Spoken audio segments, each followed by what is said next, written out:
So as some of you may know, I went home for fall break last week. The reason I didn't post a video about that last Tuesday is because I didn't have enough time to upload all the footage and make a coherent video, so just gave you Addie instead, which was better anyway. So this week what I'm going to do is I have some footage of the actual road, and in John Green style I'm going to show you the footage of that road, but also I'm going to read you a short story from the book Wastelands, which is a collection of post-apocalyptic short stories. My voice is a little husky, partly from my sickness, actually entirely from my sickness, so I apologize for that. Some of you may like it.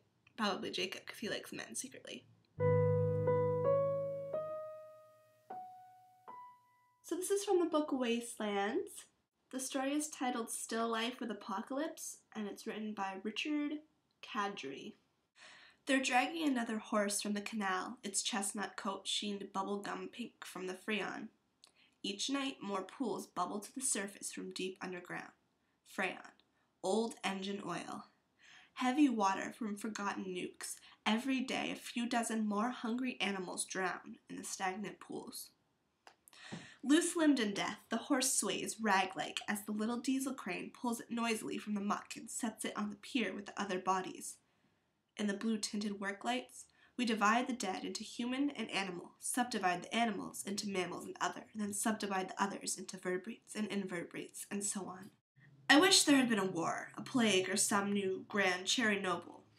Something we could point to and say, that's it, that's what killed the world. But it wasn't like that. In the Helsinki Vantaa airport, a group of baggage handlers and striking sex workers pushed the vending machines from the third-floor windows into the parking lot, killing a visiting Spanish diplomat. In Shanghai, farmers and students went on a rampage, destroying the newly built oceanfront casinos, burning the buildings and tossing billions of yen into the harbor. In New Orleans, children invaded the above-ground cemeteries and dragged the dead through the streets. Many politicians saw the sudden eruption of violence as an attack on their citizens as the work of terrorist cells. Others claimed it was a biblical plague, Ragnarok, or the early return of the Rudras. I can't say how long it's been since the world went to pieces. All the clocks seem to have stopped. A couple of kids built a sundial, but with half the cities in the world still burning, the sky is mostly a swirling soup of ash. We keep warm by looting the libraries I used to wade through, burning first the old periodicals, then the card catalogs, bestsellers, and self-help books, finally working our way up to some of the first editions. I'm not fool enough to say that I'm happier since the world went away, but except for the rains of stones, I'm no more miserable. Some days, the sky bursts open and rains fish, sometimes stones or Barbie dolls. Last night, I cooked a sky salmon over an autographed copy of The Great Gatsby.